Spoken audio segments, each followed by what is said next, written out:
Suas Bíblias, João capítulo 6, versos de 5 a 15. Então Jesus, erguendo os olhos e vendo que grande multidão vinha ter com ele, disse a Filipe: onde compraremos pães para lhes dar a comer? Mas dizia isso para experimentar, porque ele bem sabia o que estava para fazer. Respondeu-lhe Filipe: não lhes bastariam 200 denários de pão para receber cada um o seu pedaço? Um de seus discípulos, chamado André, irmão de Simão Pedro, informou a Jesus: aí está um rapaz que tem 5 pães de cevada e 2 peixinhos, mas isto é para tanta gente? Disse Jesus: fazei o povo assentar-se, pois havia naquele lugar muita relva. Assentaram-se, pois, os homens em número de quase 5.000. Então Jesus tomou os pães e, tendo dado graças, distribuiu entre eles, e também igualmente os peixes, quanto queriam. E quando já estavam fartos, disse Jesus aos seus discípulos: recolhei os pedaços que sobraram, para que nada se perca. Assim, pois, fizeram e encheram 12 cestos de pedaços os 5 pães de cevada que sobraram aos que haviam comido. Vamos orar-nos? Pai querido, nós te louvamos por essa manhã, somos gratos a Ti, ó Deus, pela Tua bondade, pela Tua salvação, e por podermos estar aqui para meditar, Deus, na lei do Senhor, os Teus ensinos, meditar nas Tuas promessas, ó Deus, que nos dão esperança, que renovam, ó Pai, a nossa esperança, que nos dão sempre paz e alegria. Pai querido, abençoe este momento de meditação da Tua palavra, como também os demais momentos, ó Deus, quando vamos estudar na escola dominical a lição de hoje, ó Deus. Obrigado, ó Pai, por tudo, em nome de Jesus que nós oramos. Amém.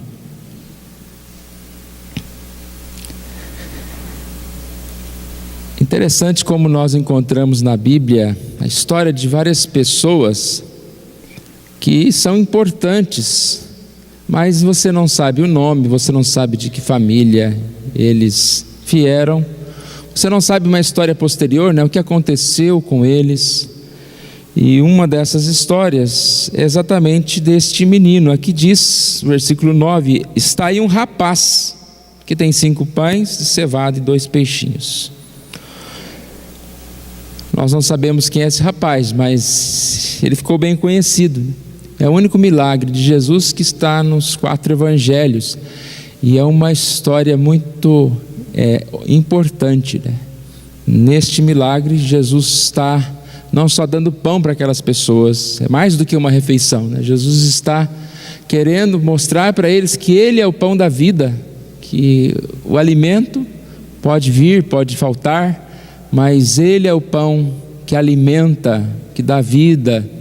E a gente percebe a importância desta mensagem.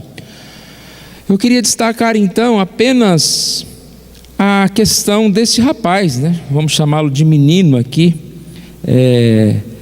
Nós podemos ver 3 coisas e podemos aprender, né, 3 coisas sobre a vida desse menino.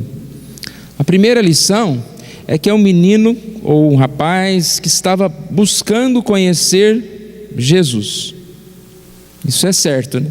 Alguém que sai da sua casa, alguém que vai lá, né, no meio daquela multidão, estava ali, não ficou tão escondido porque ele foi visto, né? Imagina como que você vai enxergar uma pessoa com pão e peixe no meio de uma multidão. Provavelmente ele estava ali bem pertinho, e alguém que tinha já esse costume, procurando saber, conhecer quem é Jesus. Ele queria saber quem era Jesus. A segunda lição é que ele estava preparado para permanecer por longo tempo ali. Eu não tinha parado para pensar nisso, né? Provavelmente ele era o único que havia levado um lanche, nem os discípulos de Jesus, né?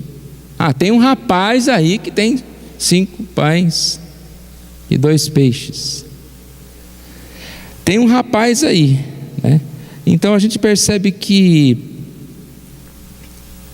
no meio de uma multidão, alguém que se preparou, alguém que estava ali e se preparou no sentido de que se prolongasse aquilo, né? Ele provavelmente ele já imaginou isso, porque, por exemplo, a gente vem à igreja, a gente sabe o horário que vai acabar, 10h30, 11 horas, né? Então dá tempo de esperar um pouquinho, chegar em casa para almoçar, e ele estava preparado ali. A terceira lição é que ele estava disposto a compartilhar sua comida com os outros. Os discípulos pediram aquilo que ele tinha, né? 5 pães e 2 peixinhos, e ele simplesmente entregou. Naquele momento, ninguém sabia o que ia acontecer. Jesus ainda não tinha multiplicado os pães. Será que vamos levar os meus pãezinhos aqui? Jesus e os discípulos vão comer, né? Nós não sabemos o que ele pensou, mas ele simplesmente compartilhou. Ele entregou o que tinha, o que estava em suas mãos. A lição então que nós podemos perceber aqui, que ele era um servo, né? Acredito que ele não se preocupou em ter o seu nome destacado. Acredito que ele ficou feliz em poder servir, em poder doar. E a gente precisa disso, irmãos, mais e mais disso, servir sem ser destacado, sem importar com o nosso nome. A gente vê muita gente que serve, mas quer ter um título, quer ser reconhecido, e quando não é reconhecido fica infeliz, até às vezes para de trabalhar.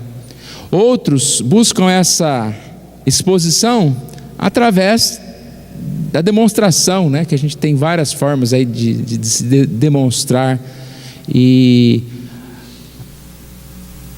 não temos que fazer as coisas em secreto, né, escondido, mas nós temos que tomar muito cuidado, porque a partir do momento em que você faz com o fim de ser visto, né, que é isso que diz a passagem de Mateus 6, você perde totalmente o objetivo daquilo que você estava fazendo, que era servir.